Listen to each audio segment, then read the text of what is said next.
Hello प्यारे बच्चों, आप कैसे हो।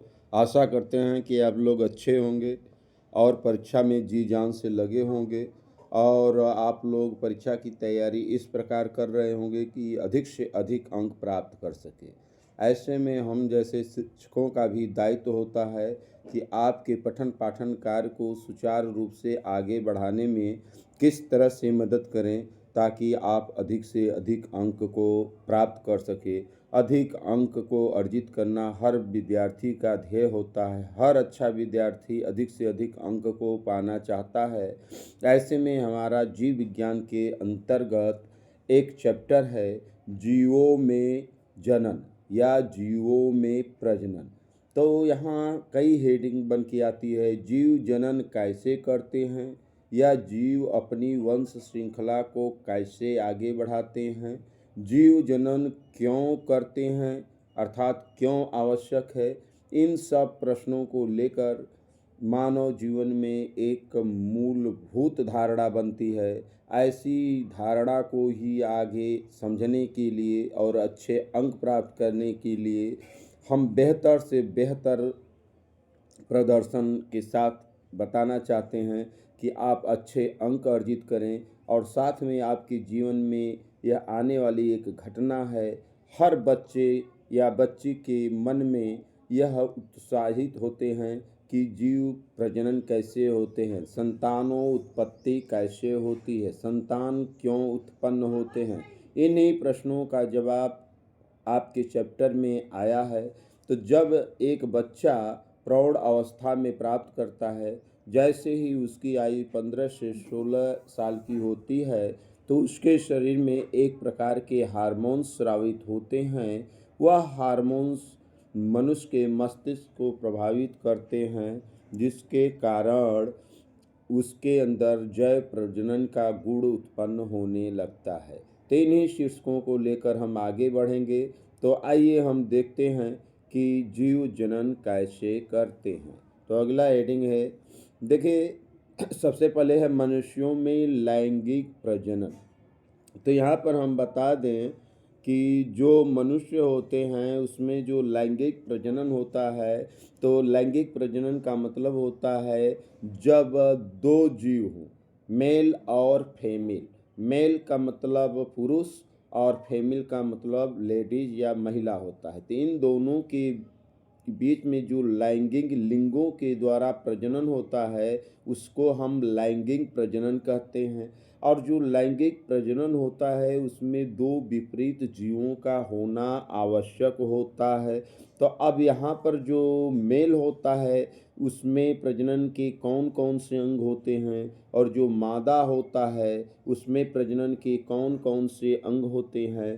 तो यहाँ इसी बात की पहले चर्चा की जाए कि जो मेल होते हैं उनके अंदर नर युग्म शुक्राणु कहलाता है। जो नर युग्म होता है उसके शुक्राणु कहते हैं और जो मादा युग्मज होते हैं उसे अंडाणु कहलाता है, उसे अंडाणु कहते हैं। तो यहाँ पर हमने समझा कि जो मेल होता है उसमें जो नर युग्मज होता है वह शुक्राणु होता है और जो मादा होता है मादा युग्मज उसको अंडाणु कहते हैं। तो यहाँ दो बात क्लियर हुआ कि नर में शुक्राणु और मादा में अंडाणु पाए जाते हैं। अब हम आगे बढ़ते हैं। इन दोनों के संयोजन से युग्मज का निर्माण होता है। किसका निर्माण होता है? युग्मज का। युग्मज का मतलब होता है दो युग्मों का मिलना। तो दो युग्म कौन से मिलते हैं? एक नर युग्म का शुक्राणु और मादा युग्मज का अंडाणु जब आपस में मिलते हैं तो इन दोनों का संयोजन जो होता है युग्मजन कहलाता है। अब हम समझ रहे हैं कि युग्मजन आप समझ गए होंगे। अब आगे हम बात करें, नर जनन तंत्र शुक्राणु का उत्पादन करते हैं। तो जो नन जनन तंत्र होता है इसमें किसका उत्पादन होता है प्यारे बच्चों? शुक्राणुओं का उत्पादन होता है। अगर प्रश्न पूछा जाए कि शुक्राणु किनमें बनता है तो आप बोलोगे नर में बनता है। और नर के किस भाग में बनता है? नर जनन तंत्र में बनता है। आगे बात करें, जिन्हें मादा के शरीर में स्थानांतरित कर दिया जाता है। मतलब कि जो नर जनन अंग के शुक्राणु होते हैं, जिसे वीर्य कहते हैं, तो वीर्य को क्या किया जाता है, मादा की जननांग के द्वारा मादा में स्थानांतरित कर दिया जाता है। कहाँ? मादा के शरीर में स्थानांतरित कर दिया जाता है। मादा जनन तंत्र अंडाणु का उत्पादन करती है। अब यहाँ पर बात है कि जब हम जन शुक्राणु को स्थापित करते हैं तो मादा में वह तंत्र जो उसको रिसीव करता है तो वह भाग अंडाणु कहलाता है। तो मादा का जनन तंत्र अंडाणु का उत्पादन करता है और शुक्राणु एवं अंडाणुओं के संयोजन के लिए उपयुक्त परिस्थिति और स्थान प्रदान करते हैं। इसका एक उचित समय होता है, तब जाकर अंडाणु और शुक्राणु का जो मेल होता है, संयोजन होता है, वह उपयुक्त परिस्थितियों के साथ युग्मज को तैयार करता है। आइए हम देखते हैं नेक्स्ट बात। देखिए प्यारे बच्चों, यहाँ पर नन जनन तंत्र है, तो यहाँ पर हम चर्चा करेंगे नन जनन तंत्र में। तो जो नर जनन तंत्र के हैं, इसमें एक थैली होती है जिसमें 2 शुक्राणु पाए जाते हैं। 2 शुक्राणुओं से शुक्र रस बनता है जिसमें वीर होता है। यह जो जनन अंग की एक थैली होती है, यह मनुष्य के शरीर के बाहर होती है। हमेशा प्रश्न दिमाग में उठता होगा कि यह थैली बाहर क्यों होती है, यह शरीर के भीतर क्यों नहीं होती है। तो इसका कारण यह है प्यारे बच्चों कि यह जो थैली बाहर होता है, यह बाहर के वातावरण से मेंटेनेंस करके ताप को नियंत्रित करता है। शरीर के अंदर का ताप ज़्यादा होता है, वह ताप वीर्य के लिए सुटेबल नहीं होता है, उसमें वीर्य का जो विकास होता है नहीं होता है। उसका विकास हमारा शुक्राणु का जो विकास होता है इसी शुक्राशय में होता है। तो इस प्रकार यह थैली शरीर के बाहर होता है जहाँ उस वीर्य का विकास हो सके। इसके बाद में इसमें जो अंग होते हैं, शिशन जिसको लिंग कहते हैं, जो शिशन होता है इसकी लंबाई 2.5 से 3 सेंटीमीटर होती है। यह मांसपेशी एक थैली होती है, रिफ्लेक्सिबल थैली होती है। इसमें एक नली होती है जिसे मूत्र मार्ग कहते हैं। इसी में एक थैली आती है जिसको प्रोस्टेट ग्रंथि कहते हैं। प्रोस्टेट ग्रंथि इस मार्ग में आने वाले एक चौराहे की तरह होती है जो कि बंद होती है और खुलती है।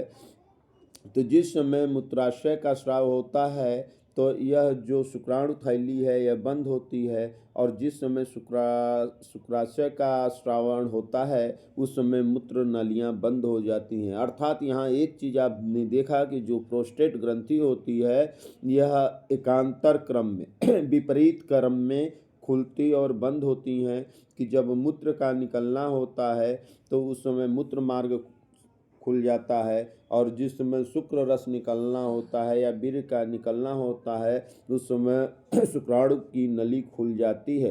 तो यहाँ पर यह हम लोगों ने क्या देखा भाई, तो जो शुक्र ग्रंथियाँ होती हैं तो शुक्र ग्रंथियों का कार्य जो होता है, शुक्राशय से शुक्र रस जो निकलता है, जो वीर्य निकलता है, उसको शिशन तक पहुँचाने का कार्य होता है। आइए हम लोग देखते हैं आगे की तरफ। अब नर जनन तंत्र में बात करते हैं। तो नर जनन तंत्र शरीर के श्रोणि क्षेत्र में कि पाँव के नीचे वाला भाग जनन तंत्र, नर जनन तंत्र में एक जोड़ी वृषण होता है। तो जो वृषण होती है उसकी संख्या कितनी होती है प्यारे बच्चों? एक जोड़ी। एक जोड़ी में कितनी संख्या होगी? 2। इसमें जो सहायक नलिका होती हैं उनको अधिवृषण, शुक्रवाहिनी, स्खलन नलिका और कुछ ग्रंथियां जैसे शुक्राशय, प्रोस्टेट ग्रंथि आदि होती हैं। तो यहाँ आपने क्या देखा कि जो अथवा अधिवृषण, शुक्रवाहिनी, स्खलन नलिका और कुछ ऐसी ग्रंथि होती हैं जिसे शुक्राशय, प्रोस्टेट ग्रंथि कहते हैं। यह नर जनन तंत्र के पार्ट होते हैं, अर्थात नर जनन तंत्र में पाए जाते हैं। आइए हम देखते हैं नेक्स्ट।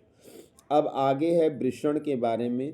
तो यहाँ आपको बता दें प्यारे बच्चों कि वृषण जो होता है तो यह शरीर में वृषण उदर गुहा के बाहर एक अलग से थैली में स्थित होती है। कहाँ स्थित होती है? शरीर के बाहर उदर गुहा के पेट के नीचे जो होता है एक थैली होता है, उसमें स्थित होता है, जिसे वृषण कोश कहते हैं।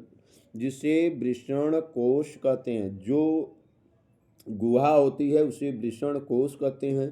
वृषण कोश में ही वृषण पाए जाते हैं। वृषण कोश वृषाणु के तापमान को कम रखने में सहायक होता है। किसको कम करने में सहायक होता है प्यारे बच्चों? तो तापमान के, क्योंकि हमारा जो वीर्य होता है एक निश्चित ताप पर ही विकसित होता है। शरीर का ताप जो है उच्च होता है, तो उस ताप को नियंत्रित करने के लिए शरीर से बाहर होता है, जो शुक्राणु जन के लिए आवश्यक होता है। शुक्राणु जनन के लिए बहुत आवश्यक होता है कि वह एक नियत ताप पर विकसित हो। प्रत्येक नालिका में कह रहा है 1-3 तक की संख्या होती है। बहुत महीन नलिकाएं कुंडलित अवस्था में होती हैं, जिन्हें शुक्रजन नलिका कहा जाता है। जो पतली नलिका होती है उसको शुक्रजन नलिका कहा जाता है। शुक्रजन नलिका में शुक्र रस का, शुक्राशय का क्या होता है? आवागमन या ट्रांसपोरेशन होता है, जिनमें शुक्राणु जनन की प्रक्रिया होती है और शुक्राणु का निर्माण होता है। आइए हम देखते हैं नेक्स्ट बातें। अब बात करते हैं, शुक्राणु बहुत छोटी छोटी संरचनाएं होती हैं जो मुख्य रूप से आनुवांशिक पदार्थ संचित की होती है। तो जो कहने वाला शुक्राणु होते हैं ये पतली पतली छोटी छोटी संरचनाएं होती हैं। इनके अंतर्गत आनुवांशिक पदार्थ संचित होता है, अर्थात आनुवांशिक लक्षण या गुण होता है। आनुवांशिक लक्षण या गुण का तात्पर्य यह होता है, जैसे एक पिता है उससे जो पुत्र पैदा होगा उसमें हूबहू वही सब गुण पाए जाते हैं जो कि उसके पिता में होता है। तो यह गुण कैसा गुण होता है प्यारे बच्चों? आनुवांशिक गुण। इसके अलावा भी जब बच्चा पैदा होता है समाज में आता है तो वह सामाजिक गुणों को भी अपने अंदर आत्मसात करता है, जिसके कारण वह दोनों गुणों को मिलकर एक विशेष गुण को अर्जित कर लेता है। तो यहाँ हम बात कर रहे थे आनुवांशिक पदार्थ के बारे में। आनुवांशिक जो पदार्थ होता है आनुवांशिक गुणों को रखता है, उसमें आनुवांशिक गुण संचित होते हैं। शुक्राणु के 2 मुख्य भाग होते हैं, पहला है कोशिका और दूसरा है पूंछ। तो देखिए प्यारे बच्चों, यह भाग आपका कोशिका है और दूसरा वाला पार्ट जो होता है पूंछ होता है। तो इसमें मुख्य कोशिका होता है और पूंछ होता है। शुक्राणु की पूंछ इसकी मादा जनन अंगों के अंडाणु तक पहुंचने में सहायता करती है।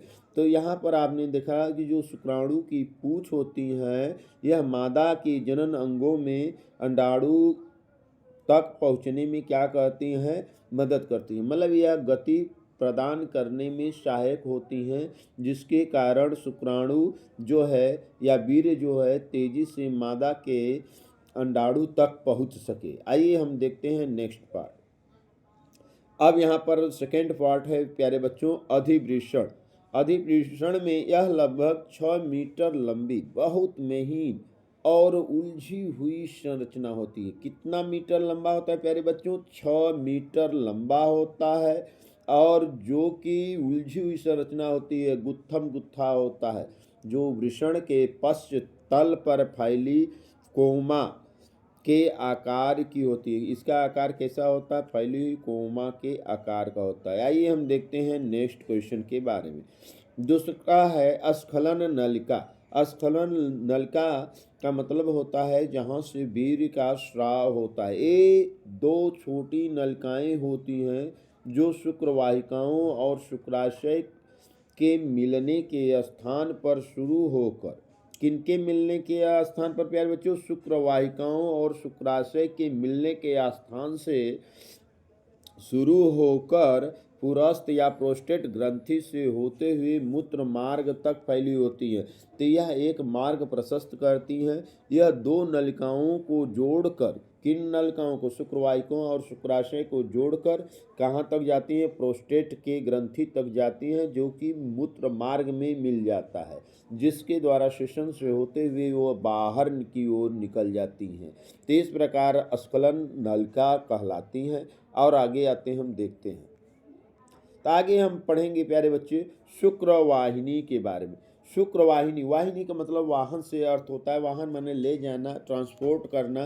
तो शुक्र को या शुक्र रस को या वीर्य को जो वाहन करता है, ले जाने का काम करता है, शुक्रवाहिनी कहलाता है। अब यहाँ पर परिभाषा देखिए, यह एक मोटी मांसपेशी युक्त नलिका होती है जो लगभग 30 सेंटीमीटर लंबी होती है। तो शुक्रवाहिका जो नलिका होती है, इसकी लंबाई प्यारे बच्चों कितनी सेंटीमीटर होती है, तो 23 सेंटीमीटर लंबी होती है।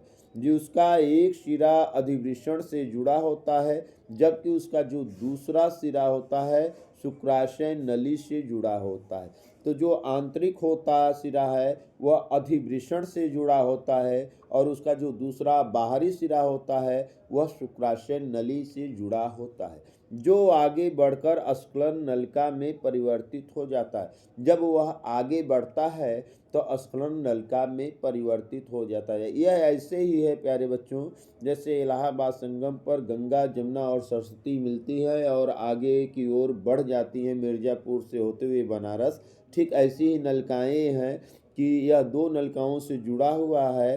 तो एक अधिवृषण के ओर से होता है तो दूसरा सिरा उसका शुक्राशय नली में होता है। ये दोनों नलिकाओं से होते हुए आगे बढ़कर एक स्खलन नलिका में परिवर्तित हो जाता है। जो स्खलन नलिका होता है वो आगे चल के मूत्रवाहिका से जुड़ जाता है। आइए हम देखते हैं नेक्स्ट, मूत्र मार्ग। अब यहाँ पर सवाल होता है कि मूत्र मार्ग क्या होता है। तो इसके बारे में बता दें प्यारे बच्चों कि यह 18 से 20 सेंटीमीटर लंबी मांसपेशी युक्त नलिका होती है। कितना लंबा होता है प्यारे बच्चों, 18 से 20 सेमी लंबा होता है। यह कैसा होता है, मांसपेशी युक्त होता है। मांसपेशी युक्त होने का मतलब है यह समय पर संकुचन और क्रमाकुंचन की क्रिया करता है। समय पर पतला हो जाता है, समय पर यह मोटा हो जाता है। जो मूत्राशय से बाह्य मूत्र मार्ग छिद्र तक फैली होती है। कहाँ तक फैली होती है भाई, मूत्राशय से बाह्य मूत्र मार्ग छिद्र तक फैला होता है। स्खलन नलिका मूत्र मार्ग के साथ मिलकर मूत्र जनन नलिका का निर्माण करते हैं।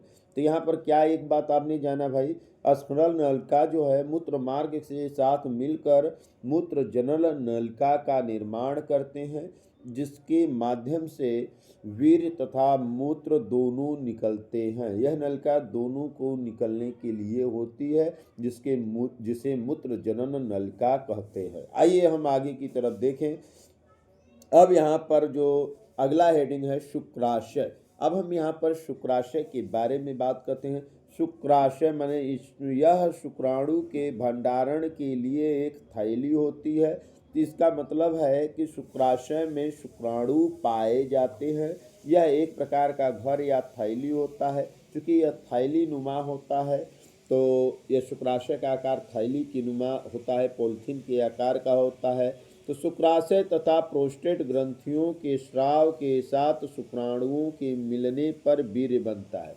तो यहाँ पर आपने देखा कि शुक्राशय तथा प्रोस्टेट ग्रंथि के स्राव से, जब प्रोस्टेट ग्रंथि का स्राव होता है और शुक्राशय मिल जाते हैं तो दोनों के मिलने से क्या बनता है प्यारे बच्चों, शुक्राणुओं और प्रोस्टेट के मिलने से वीर्य बनता है। तो वीर्य कब बनता है, तो शुक्राशय और प्रोस्टेट ग्रंथि से निकलने वाले स्रावित होने वाले रस के मिल।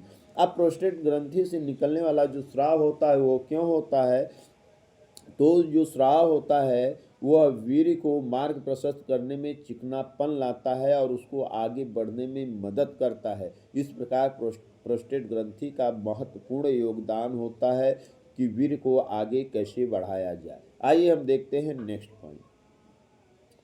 अब अंतिम पॉइंट है प्यारे बच्चों, लिंग या सेशन। तो लिंग या सेशन को पेनिस भी इंग्लिश में कहते हैं प्यारे बच्चों। यह एक मांसपेशी अंग होता है जो मूत्र जनन प्रक्रिया में सहायक होता है। तो यह दो कार्य करते हैं भाई, यह प्रजनन के भी काम आता है तथा मूत्र मूत्र जनन के मार्ग के रूप में भी सहायक होता है। इसे ही हम लिंग या शिश्न या पेनिस कहते हैं। यह शरीर के बाहर का खुला हुआ भाग होता है जिसकी लंबाई 5 से 6 सेंटीमीटर तक की होती है। अब आते हैं हम नर हार्मोन्स की बात करते हैं। आइए हम नर हार्मोन्स में जाने तो जो वृषण होते हैं बहुत सारे हार्मोन्स का श्रावण करता है। जो नर हार्मोन्स होता है वृषण बहुत सारे हार्मोन्स का श्रावण करता है, तो जिन्हें सामूहिक रूप से एंड्रोजन कहा जाता है। क्या कहा जाता है प्यारे बच्चों? एंड्रोजन कहा जाता है। तो जो विशेष प्रकार के हार्मोन्स का स्रावण होता है वह एंड्रोजन कहलाता है। इनमें से सबसे मुख्य हार्मोन होता है जो जिसको टेस्टोस्टेरोन कहते हैं। जो मुख्य हार्मोन्स होता है प्यारे बच्चों उसको टेस्टोस्टेरोन कहते हैं। अब बात करते हैं यौना अवस्था। यौना अवस्था का मतलब होता है यौवन अवस्था। यौवन अवस्था का तात्पर्य होता है कि जब नर की या मादा का उम्र 15 से 16 वर्ष की हो जाता है तो वह अवस्था उनका यौवन अवस्था कहलाता है। यौवन अवस्था में जो मनुष्य के यौवन जननांग होते हैं तथा अन्य स्रावित ग्रंथियां होती हैं उनका विकास होता है। उपरांत टेस्टोस्टेरोन हार्मोन्स के स्राव के कारण जो शिश्न वृषण कोष और वृषण है तेजी से वृद्धि होती है। देखा है आपने क्या कि जब आपका यौवन अवस्था प्रारंभ होता है तो उसके उपरांत जो टेस्टोस्टेरोन हार्मोन्स हैं इनके स्राव के कारण जो शिश्न है जिसको लिंग कहते हैं, वृषण कोष है और वृषण जो है इनमें तेजी से विकास होता है, डेवलपमेंट होता है और इनका आकार बढ़ता है। नर हार्मोन्स द्वारा मनुष्यों में द्वितीयक लैंगिक लक्षणों के भी विकास होते हैं। इनमें कुछ अन्य विकास होते हैं जैसे चेहरे पर दाढ़ी मूंछ का गुना। तो देखिए जब बच्चा 15-16 साल का होता है तो उसको दाढ़ी और मूंछ उगते हैं, आ जाते हैं। आवाज़ का भारी होना, मनुष्यों का आवाज़ भारी हो जाता है अर्थात मोटी हो जाता है। वही जो मादा होता है उसका आवाज़ पतला होता है, शार्प हो जाता है। आइए हम नेक्स्ट देखते हैं। अब हम बात करेंगे प्यारे बच्चों मादा जनन तंत्र के बारे में। अभी तक हम लोग नर जनन तंत्र के बारे में बात किया, अब बात करेंगे मादा जनन तंत्र के बारे में। मनुष्यों में मादा प्रजनन तंत्र निम्न अंगों से मिलकर बनता है। तो जो इसमें पहला भाग है जिसको हम अंडाशय कहते हैं। अब हम यहाँ पर अंडाशय के बारे में जानेंगे कि अंडाशय किनमें पाया जाता है। तो मादा जनन तंत्र में पाया जाता है अर्थात मादा में पाया जाता है और इसका कार्य क्या है इसके बारे में हम समझने का प्रयास करेंगे। तो आइए हम अंडाशय के बारे में जानते हैं। तो प्यारे बच्चों मादा में 2 अंडाशय फैलोपियन नली के पास स्थित होते हैं। तो जो फैलोपियन नली होती है इसमें 2 जोड़े अंडाशय पाए जाते हैं जो कि 2 तरफ होते हैं, मतलब कि 2 तरफ बाएं और दाएं होते हैं। तो अंडाशय मादा युग्मज अंडाणु का उत्पादन करते हैं। तो जो अंडाशय है मादा युग्मज अंडाणु का उत्पादन करते हैं। तो 2 अंडाशय पहली होती है तो उससे एक अंडाशय बनते हैं। तो इस प्रकार 2 अंडा तैयार होता है। अब आगे हम बात करते हैं मादा में सभी अंडाणुओं का प्राथमिक विकास उनके जन्म के से पूर्व भ्रूणीय प्रवर्धन के समय ही हो जाता है। मादा के यौना अवस्था के समय से प्रत्येक अंडोत्सर्ग चक्र के दौरान एक अंड कोशिकाएं परिपक्व होकर अंडाशय से बाहर आती हैं जो झल्लरी की सहायता से अंडवाहिनी नलिकाओं में आता है। अब यहाँ पर हम कुछ बात करेंगे प्यारे बच्चों कि इसमें हमने पढ़ा क्या कि मादा के सभी अंडाणुओं का प्राथमिक विकास उसके जन्म से भ्रूणी प्रवर्धन के समय ही हो जाता है। जन्म से शुरू होता है और भ्रूणी प्रवर्धन जब आता है वहाँ तक हो जाता है। जो मादा का यौवन अवस्था का समय होता है उस समय अंडोत उसका उत्सर्ग होता है। अंडोत्सर्ग का चक्र का क्या मतलब है कि यह एक चक्र होता है जो कि 28 दिन का चलता है। यह यौवन अवस्था में प्रारंभ होता है। जब अंडाशय बनते हैं तो अंडाशय बनने के बाद विकसित होते हैं और उसके बाद में उसका उत्सर्ग होता है, मतलब तो उसको निकलना होता है या बहिस्राव होने लगता है। इसी को अंडोत्सर्ग चक्र कहते हैं। तो एक अंड कोशिकाओं का परिपक्व होकर अंडाशय से बाहर आती हैं जो कि झल्लरी की सहायता से अंडवाहिनियों की नलिका में आता है। आइए हम आगे की चर्चा करते हैं। अंडवाहिनी नलिका, यहाँ पर हम दूसरा हेडिंग है अंडवाहिनी नलिका। तो हम इसके बारे में बात करें। गर्भाशय के ऊपरी छोर से दोनों ओर एक एक नलिका निकलती है जिसे अंडवाहिनी नलिका कहा जाता है। देखिए अंडवाहिनी नलिका जो होती है दोनों ऊपर के गर्भाशय के ऊपर से निकलती है और दोनों ओर से निकलती है, जैसे मैनी भैंस के सींग की तरह आप समझ सकते हो। तो जिसे अंडवाहिनी नलिका कहा जाता है। अंडवाहिनी नलिका अंडाशय के पास जाकर उंगलियों जैसी संरचना में बदल जाती हैं जिसे झल्लरी कहा जाता है। जब वह उंगलियों जैसी संरचना में बदलती हैं तो उसे ही हम क्या कहते हैं प्यारे बच्चों, झल्लरी कहते हैं। तो इस संरचना जो उंगली की आकार की होती है झल्लरी कहलाती है। अंड का निषेचन अंडवाहिनी में होता है। पहली बात यह इम्पॉर्टेंट है प्यारे बच्चों, याद रखो कि जो अंड होता है जो उसका निषेचन जो होता है अंडवाहिनी में होता है। अंडवाहिनी मतलब जो अंडा को ले जाने वाला होता है उसी में होता है। आइए हम आगे की ओर देखते हैं। तो अगला है गर्भाशय। तो देखो प्यारे बच्चों, यहाँ पर गर्भाशय बना हुआ है जो एक भैंस के मुंह की तरह है। जो मैनी है इसमें फैलोपियन थैली दो है नलका और बीच में गर्भाशय दिखाई दिया है और नीचे की तरफ वजाइना होता है जिसे योनि मार्ग कहते हैं। इसमें दो थैलियाँ काली काली दिखाई दे रही हैं। यहाँ ही अंडवाहिनियाँ होती हैं, यहाँ से यह बन कर आती हैं। अब हम बात करते हैं गर्भाशय के बारे में। तो यह नाशपाती के आकार का एक खोखला पेशी संरचना होती है। किसके आकार का प्यारे बच्चों का रहा है, नाशपाती के आकार का एक खोखला पेशी संरचना होता है। निषेचन के बाद बनने वाले भ्रूण का भ्रूणी प्रवर्धन गर्भाशय में होता है। तो जो भ्रूणी प्रवर्धन होता है, भ्रूण का बढ़ना जो होता है, यह प्रक्रिया कहाँ होता है प्यारे बच्चों, मादा की गर्भाशय में होता है।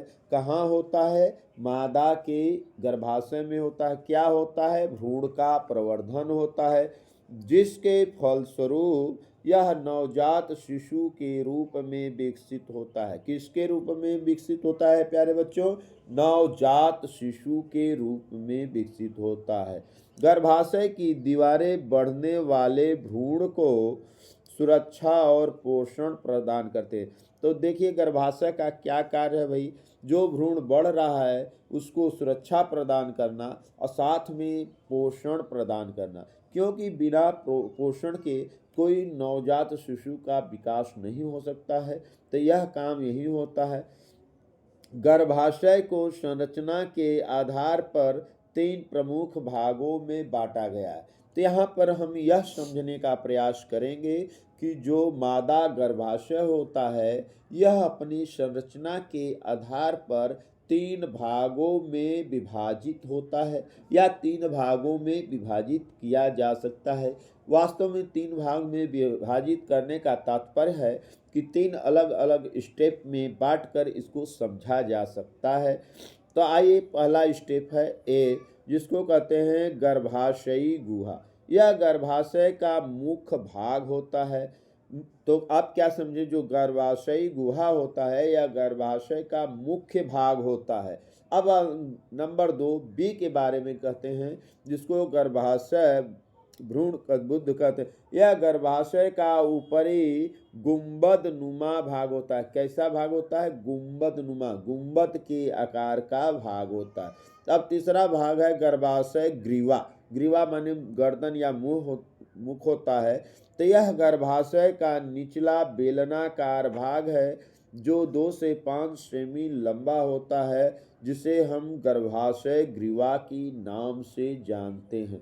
तो यहाँ पर आपने गर्भाशय ग्रीवा को जाना कि यह निचला भाग होता है जिसकी लंबाई 2 से 5 सेमी लंबा होता है, गर्भाशय ग्रीवा के नाम से जाना जाता है। यह गर्भाशय का निचला भाग होता है। आइए हम नेक्स्ट समझे। योनि, जिसको वजाइना इंग्लिश में कहते हैं। गर्भाशयी ग्रीवा का जो मुख होता है एक छोर योनि में खुलता है। योनि एक पेशी नलिकाकार अंग होता है। तो योनि जो होता है एक नलिकाकार अंग होता है जो शुक्राणुओं के लिए मार्ग और बच्चे जनन के समय जन्म नलिका का कार्य करता है। तो इसके 2 कार्य हैं। पहले तो शुक्राणुओं के लिए मार्ग प्रशस्त करता है और बच्चे के जन्म के समय भी यह नलिका का कार्य करता है। इसी मार्ग से बच्चे उत्पन्न होते हैं अर्थात पैदा होते हैं। तो इसी मार्ग को योनि कहते हैं, वजाइना कहते हैं। आइए हम देखते हैं नेक्स्ट पार्ट के बारे में। अब इसके बाद है भग। What do mean. तो मादा के वाह जननांगों को सामूहिक रूप से भग कहा जाता है। भग के एक गड्ढे नुमा आकृति होती है जो गुदा के आगे की ओर होती है। इसमें 2 छिद्र पाए जाते हैं जिनमें से ऊपर वाले छिद्र को बाहरी मूत्र मार्ग छिद्र तथा नीचे वाले छिद्र को योनि छिद्र कहा जाता है। तो इसमें 2 छिद्र होते हैं प्यारे बच्चों। जो ऊपर वाला छिद्र होता है उसको बाहरी मूत्र मार्ग छिद्र कहते हैं और जो नीचे वाला छिद्र होता है उसे योनि छिद्र कहा जाता है, जो कि भग के 2 भाग होते हैं या हिस्से होते हैं। तो आइए हम देखते हैं सहायक ग्रंथियां व हार्मोन्स के बारे में। तो आइए इसमें है बार्थेलियन ग्रंथियां। ये ग्रंथियां योनि द्वार के दोनों ओर स्थित होती हैं।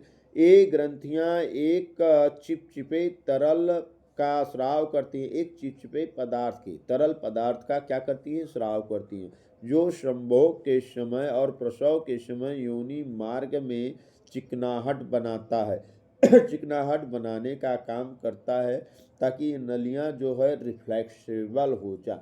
और इसके बाद में सबसे बड़ा प्रश्न यही होता है डिंब ग्रंथियां और डिंब वाहिनी। यह प्रश्न बार बार पूछा भी जाता है प्यारे बच्चों।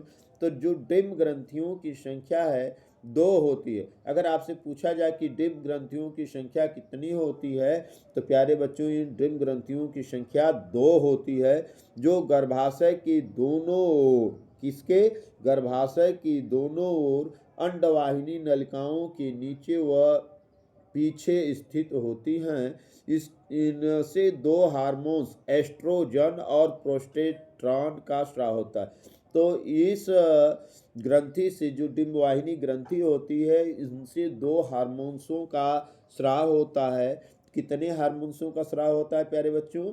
2 हार्मोन्स का। उन हार्मोन्स को क्या कहते हैं?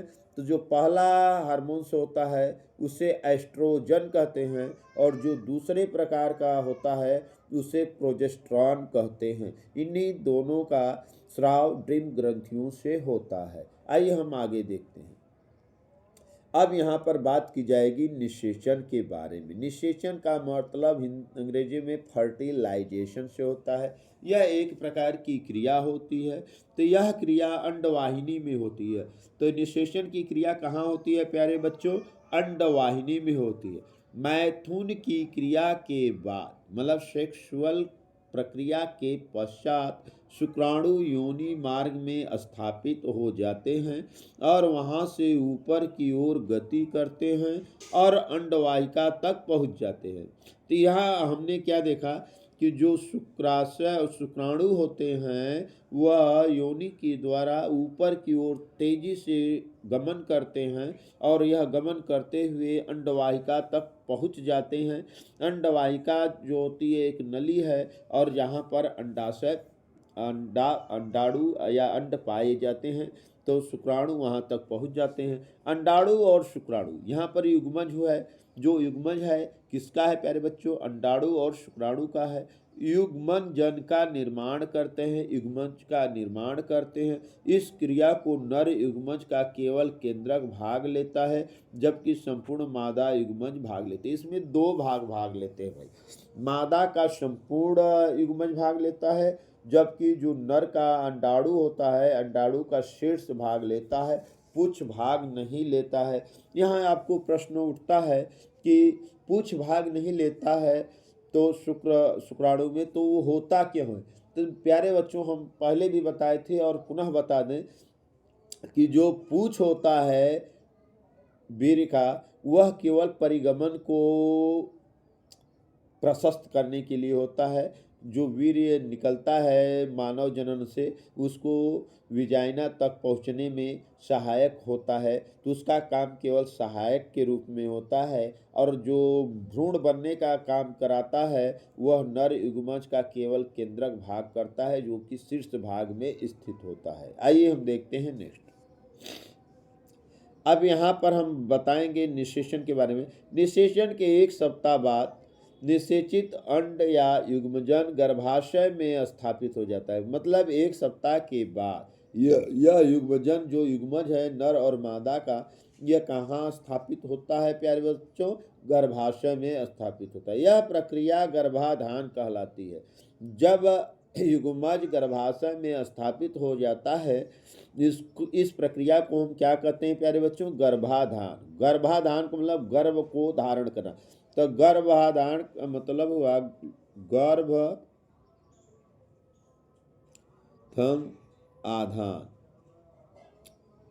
गर्भधन आधान का मतलब होता है गर्भ को धारण करना। अब आगे हम प्यारे बच्चों बात करेंगे भ्रूण को मार्ग के स्थिर रुधिर से ही पोषण मिलता है। कह रहा है कि भ्रूण को अगर पूछा जाए पोषण किससे मिलता है प्यारे बच्चों, तो रुधिर से पोषण मिलता है, क्योंकि रुधिर में ही सब पोषक तत्व पाए जाते हैं।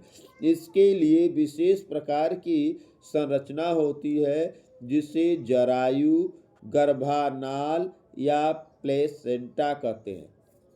तो प्लेसेंटा एक इम्पॉर्टेंट भाग है जिसे गर्भनाल या प्लेसेंटा कहते हैं। प्लेसेंटा का मतलब जहाँ जिस नलिका के द्वारा भ्रूण गर्भाशय से जुड़ा होता है उसको ही प्लेसेंटा कहते हैं।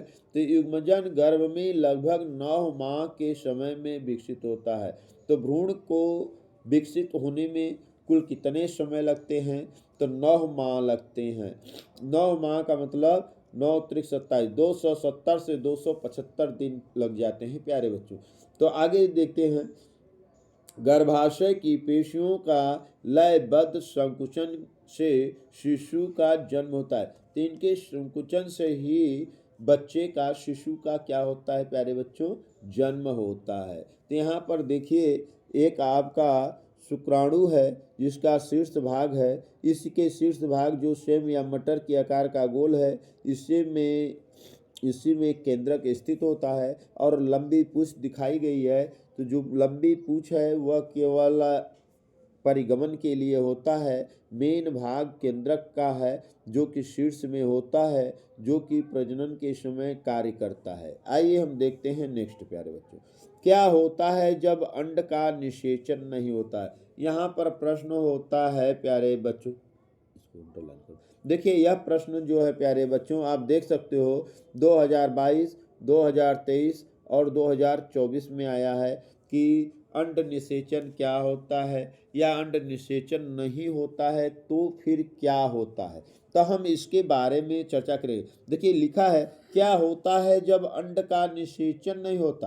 तो अंड का निषेचन होना या न होना यह इस बात पर निर्भर करता है कि कब नर और मादा का समागम होता है। अगर नर और मादा का समागम होता है तो अंड का निषेचन हो सकता है, और अगर नर और मादा का समागम नहीं होता है तो अंड का निषेचन नहीं होता है। अब सवाल ये उठता है कि यदि मान लें कि अंड का निषेचन नहीं हुआ तो आगे क्या होगा, उस अंड का क्या होगा, इसके बारे में हम चर्चा करेंगे। तो इसमें पहला हेडिंग है ऋतुस्राव, जिसको मासिक धर्म भी कहा जाता है। तो अब यहाँ पर हम ऋतुस्राव या मासिक धर्म के बारे में, या रजोवृत्ति भी कहा जाता है, रजोवृत्ति के बारे में बात करते हैं। तो आइए हम बात करते हैं ऋतुस्राव, मासिक धर्म या रजोवृत्ति के बारे में। तो स्त्री का प्रजनन काल 14 से 16 वर्ष के उम्र में प्रारंभ होता है।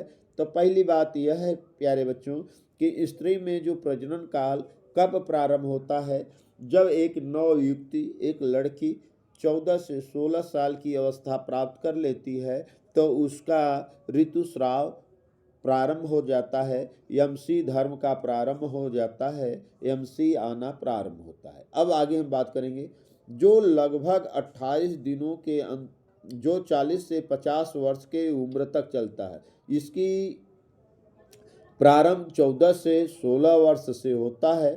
तो यह कहाँ तक चलता है प्यारे बच्चों, 40 से 50 वर्ष की अवस्था में। इसमें 4-5 साल आगे या पीछे भी हो सकता है, क्योंकि यह हार्मोन्स महिला के स्वास्थ्य पर निर्भर करता है। तो यह मान के चलिए कि यह 35 से 55 साल भी हो सकता है। किसी किसी महिला में 60 साल तक भी गर्भधारण की क्षमता हो सकती है। तो जो औसत है यह 40 वर्ष से 50 वर्ष का पाया जाता है। इस प्रजनन काल में गर्भावस्था को छोड़कर 26 से 28 दिनों के अंतराल पर गर्भाशय से रक्त तथा इसकी आंतरिक दीवार से श्लेष्मा का स्राव होता है। कहने का मतलब गर्भधारण का अगर दिन छोड़ दिया जाए तो शेष जो 28 दिन बचते हैं, इसके बाद में जो रक्त होता है और दीवार से लगी हुई श्लेष्मा होता है, यह स्रावित होती है। स्रावित होकर शरीर से योनि मार्ग के द्वारा बाहर निकलती है। यह स्राव 3 से 4 दिन तक लगातार चलता है। तो जो मासिक धर्म होता है, मासिक धर्म में जो श्रावण होता है, स्राव होता है, यह 3 से 4 दिन होता है। किसी किसी महिला में 5 से 6 दिन तक का हो सकता है। इसमें कभी कभी पेटू में दर्द भी होता है। इसमें महिलाओं को बेचैनियाँ होती हैं। इसे ही मासिक धर्म या ऋतुस्राव या रजो धर्म कहते हैं। तो रजो धर्म का प्रारंभ कब होता है और इसका समापन कब होता है? तो किसी महिला में रजो धर्म का प्रारंभ 14 से 16 साल की अवस्था में प्रारंभ होकर 40 से 50 वर्ष की अवस्था में जाकर समाप्त हो जाता है। तो जब रजो धर्म का समापन होता है तो उसे हम क्या कहते हैं? अगला प्रश्न उठता है कि जब रजो धर्म एक महिला में बंद हो जाता है तो उसे हम क्या कहते हैं? तो उसे हम रजो निवृत्ति कहते हैं। क्या कहते हैं प्यारे बच्चों? रजो निवृत्ति कहते हैं। क्या कहलाता है? रजो निवृत्ति कहलाता है। जहाँ यमसी का आना बंद हो जाता है, मासिक स्राव का बंद हो जाता है, वह रजो निवृत्ति कहलाता है। जब रजो निवृत्ति का समय प्रारंभ हो जाता है तो इसके पश्चात हार्मोन्स का श्रवण भी बंद हो जाता है और महिलाएं गर्भधारण नहीं कर पाती हैं। तो महिलाओं के गर्भधारण करने की अवस्था 15 साल से लेकर 50 साल के उम्र में होती है। इस प्रकार इसके लिए जो समय अवधि होता है तो आप समझ लीजिए 35 वर्ष होता है।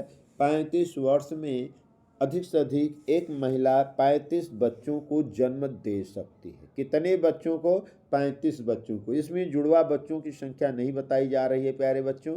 35 बच्चे की अधिकतम संख्या होती है। अपवाद स्वरूप कुछ महिलाओं को 60 से 65 भी बच्चों का घटना सुनने को मिलता है, लेकिन ऐसा नहीं है। अमूमन अगर देखा जाए तो एक महिला पहले के समय में 15 से 14 बच्चों के जन्म देती थी। आज के ज़माने में 1 से 2 बच्चे का ही प्रजनन कर सकती हैं। यह तो समय की बात है।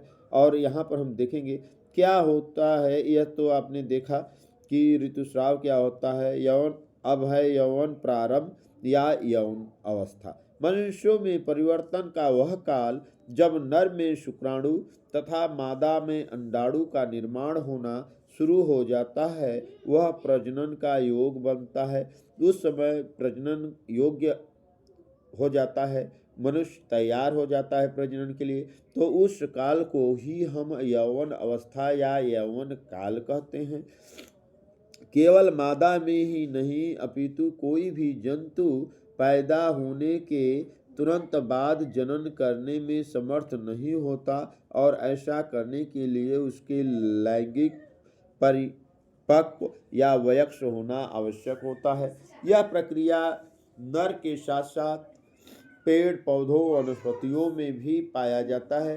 उनके अंग विकसित होने पर ही प्रजनन कर पाते हैं। तो इसका अर्थ यह हुआ कि चाहे जिस प्रकार का जीवधारी हो, चाहे वनस्पति में हो या जीव में हो, सबको प्रजनन करने के लिए यौवन अवस्था को प्राप्त करना होता है। आइए हम देखते हैं नेक्स्ट। तो यहाँ पर देखिए प्यारे बच्चों, एक पुष्प का संरचना दिखाया गया है मानव के रूप में। तो इसमें देखिए यह आप स्त्री केसर के भाग हैं, जिसमें छोटे छोटे स्पॉट बने हुए हैं, जिसमें अंडाशय के रूप में है और ऊपर वो पुंकेसर के रूप में लगा हुआ भाग है। ये मानव नेत्र के रूप में, मानव के रूप में दिखाया गया है। तो यह दोनों रूप से एक तरह से घोषित है प्यारे बच्चों, आप समझ सकते हो। आइए देखते हैं यौन प्रारंभ में परिवर्तन। किशोरों में एक समान परिवर्तन होता है। क्या? त्वचा की तैली होना, मुहासे का निकलना। जब बच्चा यौवन अवस्था को प्राप्त करता है तो उसकी त्वचा तैली हो जाती है, मुहासे मुंह पर निकलने लगते हैं। जननांगों के पास गहरे बालों का उगना, ये अर्थात उसके जनन अंग के पास, सेशन के पास बाल उगाते हैं। कखौरी में बाल आ जाते हैं, दाढ़ी बाल आ जाते हैं, मूछ आ जाती हैं। यह यौवन प्रारंभ होने के सूचनार्थ होते हैं, सूचना देते हैं। आइए हम देखते हैं लड़कियों में क्या क्या परिवर्तन होता है। तो लड़कियों में या मादा में यह परिवर्तन जो होता है, स्तन के आकार में वृद्धि होने लगता है, अर्थात स्तन का तेजी से विकास होता है। स्तनाग्र का रंग गहरा होने लगता है। तो स्तन के जो अग्र वाले भाग होते हैं उसका रंग गहरा हो जाता है। रजोधर्म अर्थात मासिक धर्म प्रारंभ हो जाता है। और तीसरा पार्ट वह है हार्मोन्स का श्रावण होने लगता है।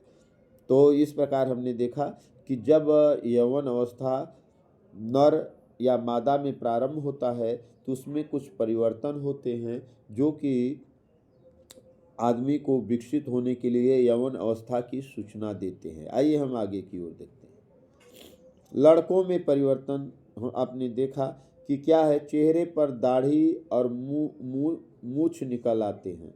और दूसरा बात है, आवाज़ भारी होने लगता है। लड़कों की आवाज़ भारी होता है, आवाज़ फटने लगती है, शुक्राणुओं का निर्माण होने लगता है तथा अन्य हार्मोन्स का स्रावण होता है। तो ये देखा। अब आगे हम देखेंगे जनन स्वास्थ्य। अब जनन स्वास्थ्य का क्या तात्पर्य है, इसकी बात किया जाए प्यारे बच्चों, तो यह भी बहुत इम्पॉर्टेंट है। जनन स्वास्थ्य, सरकार ने बहुत से जनन स्वास्थ्य स्थापित किए हैं, जिनमें जनन स्वास्थ्य के बारे में बताया जाता है कि एक स्वस्थ नर मादा ही एक स्वस्थ बालक को जन्म दे सकता है। इसलिए जनन स्वास्थ्य के बारे में चर्चा की जाएगी। यह शारीरिक, मानसिक और सामाजिक समृद्धि की स्थिति है। किसकी स्थिति है प्यारे बच्चों? अंडरलाइन करें। शारीरिक, मानसिक और सामाजिक। यहाँ पर 3 बातों का जिक्र हुआ। किन किन बातों का जिक्र हुआ है प्यारे बच्चों? यह शारीरिक, मानसिक, सामाजिक समृद्धि की स्थिति होती है। जनन स्वास्थ्य जीवन के सभी चरणों में प्रजनन प्रक्रियाओं, क्षमताओं और उनके पारंपरिक ढांचे का प्रबंधन करता है। यह हमारी राष्ट्र के प्रति जिम्मेदारी है कि प्रत्येक व्यक्ति को इसके आवश्यक जानकारी और सामान्य जागरूकता के बारे में बताया जाना चाहिए।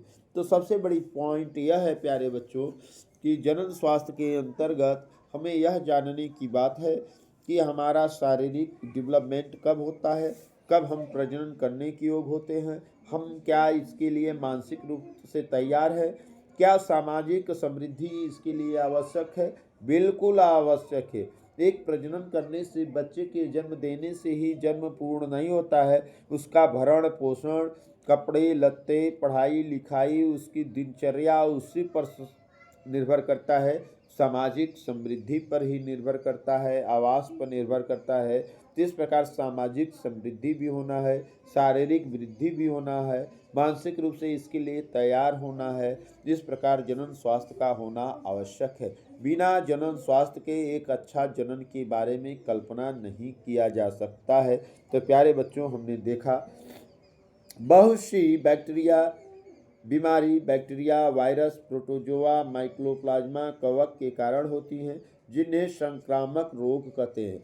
तो जो बीमारी हमें बैक्टीरिया, वायरस, प्रोटोजोआ या माइक्रोप्लाज्मा के या कवक के कारण होता है, जिसको हम संक्रामक रोग कहते हैं। ये रोग एक व्यक्ति से दूसरे व्यक्ति तक हवा के द्वारा, पानी के द्वारा, भोजन के द्वारा या स्पर्श के द्वारा फैलते हैं। इसी प्रकार कुछ प्रजनन से संबंधित बीमारियां संभोग के द्वारा एक व्यक्ति से दूसरे व्यक्ति में फैलती है, जिन्हें यौन संक्रमण या बीमारी कहा जाता है। कुछ सामान्य पाई जाने वाली यौन संक्रमित बीमारियां निम्न प्रकार की हैं। तो यहाँ पर हम देखेंगे जो यौन संक्रमित बीमारी है, जो कि नीचे दिया गया है, इसके बारे में हम जानने का अब प्रयास करेंगे। आइए हम जानते हैं। पहला बीमारी का नाम है एड्स। प्यारे बच्चों, आप लोग एड्स से नाम सुना होगा, एड्स नाम से परिचित हुआ होगा। अब हम जानेंगे पहले एड्स का फुल फॉर्म, जिसको एड्स कहते हैं। AIDS होता है अंग्रेजी उसका शॉर्ट फॉर्म। तो ए से होता है एक्वायर्ड, आई से होता है इम्यूनो, डी से होता है डिफिशियंसी और एस से होता है सिंड्रोम। तो यह एक प्रकार की ग्रंथि है। एड्स मानव में एक वायरस के द्वारा फैलता है, जिनका नाम ह्यूमन इम्यूनोसेंसी वायरस होता है, जिसको HIV कहते हैं, HIV पॉजिटिव होना। यह मानव की प्रतिरक्षा प्रणाली को क्या कर देता है? निष्क्रिय कर देता है। मानव की प्रतिरक्षा प्रणाली को निष्क्रिय कर देता है। इस रोग से संक्रमित व्यक्ति शरीर की प्रतिरोधी क्षमता को लगातार क्या कर देता है? कमजोर करता है। HIV हमारे शरीर की इन्हीं WBC को नष्ट कर देता है। अब बात होता है जो HIV वायरस होता है, मनुष्य के ब्लड में जो बनने वाला प्रतिरक्षा तंत्र WBC होता है, जिसको व्हाइट ब्लड कार्कुलेट या कहते हैं, इसी को नष्ट कर देता है, जिससे हमारा प्रतिरोधी तंत्र कमज़ोर पड़ जाता है और हमारे शरीर में अनेक प्रकार की बीमारियां होती है, जिससे शरीर कमज़ोर होता है और अंततोगत्वा मनुष्य मृत्यु को प्राप्त होता है। आइए हम अगला देखें। सिफिलिस, यह भी बीमारी है। यह एक यौन संक्रमित रोग है जो एक प्रकार के ट्राइपोनिमा पोलिडियम के कारण फैलता है। जो सिफिलिस बीमारी है, यह ट्राइपोनिमा पोलिडियम के कारण फैलता है। इसका प्राथमिक लक्षण जो होता है, जननांगों एवं मलाशय के मुख पर एक छोटा सा दर्द रहित छाला होता है। यह किसी संक्रमित व्यक्ति के साथ शौचालय को साझा करने से या किसी संक्रमित व्यक्ति के कपड़े पहनने से हो सकता है। तो आप समझ गए, यह बीमारी मनुष्यों में शौचालय साझा करने में, जैसे शौचालय है, लैट्रिन बाथरूम है, यहाँ पर कई तरह के परिवार रहते हो, उसके कारण हो सकता है, या संक्रमित व्यक्ति की कपड़े आप पहन लेते हो, तो इसके कारण यह सिफिलिस नामक बीमारी जो है फैलती है। इसमें जो जीवाणु होता है उसका नाम ट्राइपोनिमा पोलिडियम है। तो इस बीमारी को आप याद रखेंगे, ट्राइपोनिमा पोलिडियम नाम की बीमारी है। आइए अब हम देखते हैं नेक्स्ट। यह बीमारी में दिखाया गया है, यह वायरस है जो बहुत तेज़ी से फैलता है, सिफिलिस नाम की बीमारी। तो यहाँ पर आप देख सकते हो कि यह इसका आकार है, देखिए 2-3 है, इसका साइज बहुत तेज़ी से बढ़ता है अर्थात मनुष्य के शरीर में बहुत तेज़ी से संक्रमण फैलता है। आइए हम आगे की ओर देखते हैं। अब तीसरी बीमारी का नाम है गोनोरिया। यह भी एक यौन संक्रमित बीमारी होती है, जिसको क्या कहते हैं प्यारे बच्चों, निसेरिया गोनोरिया नामक जीवाणु के कारण होता है। तो इसे हम क्या कहते हैं, द्वारा फैलता है। यह यौन संपर्क या संक्रमित व्यक्ति की कपड़े के द्वारा फैलता है। तो यहाँ पर एक सुझाव होगा प्यारे बच्चों, यौन संपर्क को भी बहुत सावधानी से बनाना चाहिए तथा किसी व्यक्ति की कपड़े को पहनने से बचना चाहिए, क्योंकि अगर संक्रमित कपड़े को आप पहनोगे तो यह बीमारी आपके शरीर में फैलती है। गोनोरिया नामक बीमारी में भी छोटे छोटे दाने निकलते हैं, उससे मज्जा या पानी जैसा निकलता है। यह बहुत गंभीर बीमारी मानी जाती है। तो ऐसी बीमारियों से बचने के लिए सबसे सरल सहज उपाय होता है कि पर संपर्क और पर कपड़े को पहनने से बचा जाए, तो यह बीमारी आपको होने से अब है गर्भरोधन के प्रकार। गर्भरोधन का मतलब होता है गर्भ को निरोधित करना, गर्भ को रोकना। तो प्यारे बच्चों, आइए गर्भ निरोधन के बारे में बात करते हैं। प्रश्न में परिवार नियोजन आता है। एक प्रश्न होता है परिवार नियोजन किसे कहते हैं, या परिवार नियोजन का क्या तात्पर्य है, या परिवार नियोजन से आप क्या समझते हैं, इनकी कौन कौन सी विधियां होती हैं, इसके बारे में आज चर्चा की जाएगी।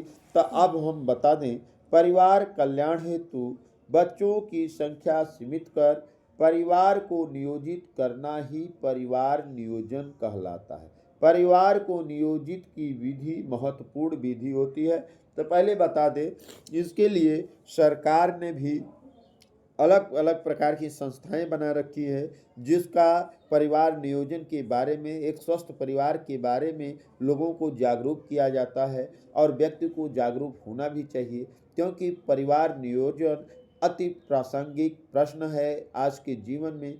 क्योंकि जिस प्रकार से मनुष्य की संख्या बढ़ रही है, इसके आने वाले समय में शिक्षा का, स्वास्थ्य का, घर का, कपड़े का जो ताना बाना है, इससे आने वाली परेशानियों को रोकने के लिए गर्भ निरोधन ही सबसे उत्तम उपाय है। और इसके लिए जो अंग है, जो हमें ज़रूरी है, जिसको हमको करने से इसको रोक सकते हैं, तो इसके बारे में हम लोग चर्चा करेंगे। आइए इसके बारे में चर्चा की जाए। तो आइए नेक्स्ट देखते हैं। तो इसमें है अस्थायी विधि। अस्थायी विधि का मतलब होता है सुरक्षित काल में संपर्क। तो मासिक धर्म से एक सप्ताह पूर्व और एक सप्ताह बाद का समय सुरक्षित काल माना जाता है। मतलब मासिक धर्म आने से एक सप्ताह पहले का समय और मासिक धर्म आने के एक सप्ताह बाद का समय, यह सुरक्षित काल होता है। इसमें गर्भधारण की चांस 0% या 2% होता है। इस स्राव में लैंगिक संपर्क स्थापित करने पर गर्भधारण की संभावना कम रहती है। क्या समझा प्यारे बच्चों, कि गर्भधारण की जो जब संभावना सबसे कम होती है, वह समय हमारे लिए सुरक्षित काल कहलाता है। यह मादा के मासिक धर्म के एक हफ्ता पहले का समय होता है और एक सप्ताह बाद का समय होता है। मतलब कि 15 दिन का एमसी के आगे और पीछे का जो समय होता है, वह सुरक्षित काल के नाम से जाना जाता है। परंतु यह विधि अधिक विश्वसनीय नहीं होती है, अर्थात इस विधि पर आप ज़्यादा रिलाय नहीं कर सकते हैं, क्योंकि यह प्रक्रिया ज़्यादा से ज़्यादा संभव है तो असंभव भी होता है। किसी किसी महिला में इसमें भी गर्भधारण करने की चांस बन जाता है। ऐसे में सावधान रहने की भी आवश्यकता होती है। आइए हम देखते हैं धैर्य। सबसे बड़ी बात है कि नर हो या मादा, उसमें धैर्य अति आवश्यक है। असुरक्षित काल में आत्म संयम रखना चाहिए तथा लैंगिक संपर्क स्थापित करने से बचना चाहिए। अगर कोई व्यक्ति धैर्यवान हो और आत्म संयम रखता हो और लैंगिक संपर्क से बचता हो, अगर धैर्य है, तो इससे आप प्रजनन नहीं कर पाओगे, प्रजनन से बचा जा सकता है। यह भी एक विधि है। और इसके आगे की जो विधि है गर्भ निरोधक गोलियां यहाँ पर आप टैबलेट के रूप में होती हैं, गोली के रूप में होती है, जिसे आप देख सकते हो प्यारे बच्चों कि यह गर्भ निरोधक गोलियां होती हैं। यह 28 गोलियां होती हैं, यह 28 रंगों में होती हैं। एक गोली मादा महिला के द्वारा प्रतिदिन खाना होता है। इसका एक क्रम होता है, अल्टरनेट क्रम में खाना होता है, जिससे गर्भ निरोधन को प्राप्त किया जाता है। आइए हम अगली विधि देखते हैं। दूसरी विधि जो है लूप विधि या कापर टी विधि। स्त्रियों में लूप लगवाकर गर्भ धारण करने से बचा जा सकता है। तो जब स्त्रियां बच्चे नहीं पैदा करना चाहती हैं तो यह कापर टी का प्रयोग कर सकती हैं। कापर टी कई प्रकार के होते हैं प्यारे बच्चों।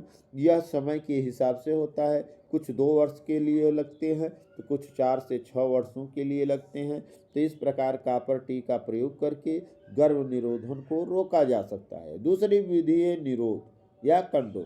निरोध का प्रयोग पुरुष द्वारा स्त्री में से किसी एक के द्वारा किया जा सकता है। इसके प्रयोग से गर्भधारण होने का संभावना 0% हो जाती है। तो इसका प्रयोग नर या मादा किसी एक के द्वारा किया जाना चाहिए।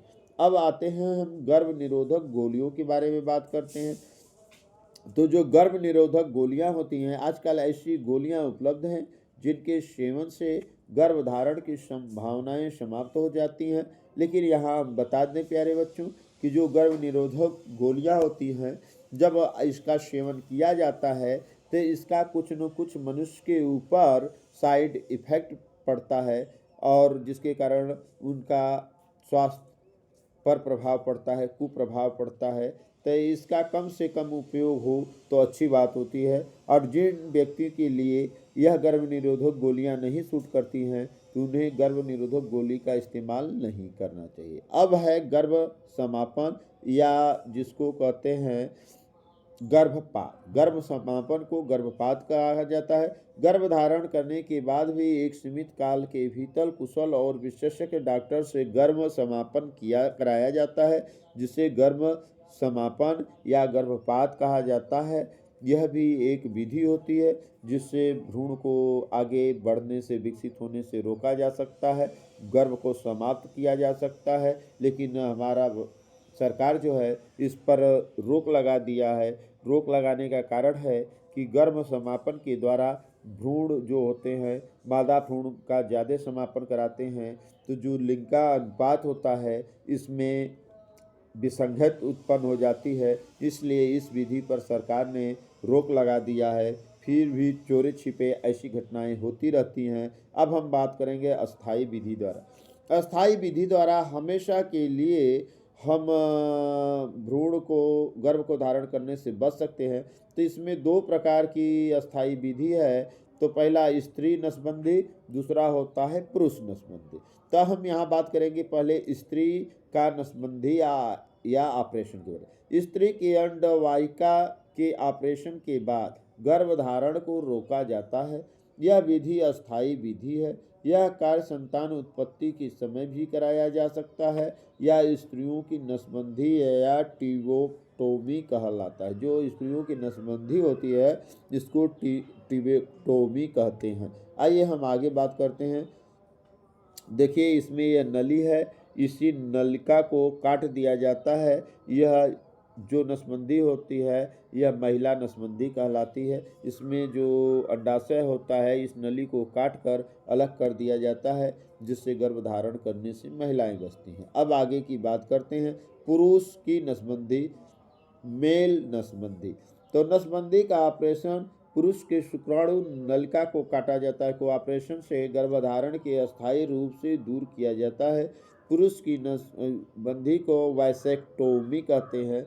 तो यहाँ एक चर्चा और कर ली जाए कि क्या महिला नसबंदी आसान होता है या पुरुष नसबंदी आसान होता है। तो यहाँ पर बता दें महिला नसबंदी की तुलना में पुरुष नसबंदी आसान होता है। अगर पुरुष नसबंदी कराते हैं तो इससे पुरुष के स्वास्थ्य पर कोई कुप्रभाव नहीं पड़ता है और वैसे तो महिला पर भी नहीं पड़ता है, लेकिन उनका नसबंदी थोड़ा हार्ड होता है, इसलिए पुरुष नसबंदी आसान होता है। आइए हम देखते हैं। आगे। थैंक यू प्यारे बच्चों। आज का वीडियो कैसा रहा? यदि अच्छा रहा तो आप लोग लाइक करना, सब्सक्राइब करना और शेयर करना न भूलें। आज का पाठ कैसा रहा और आपको कैसा लगा, आपके जीवन में इसका क्या प्रभाव पड़ेगा, इसके लिए कमेंट लिखना न भूलें। जय हिंद, जय भारत।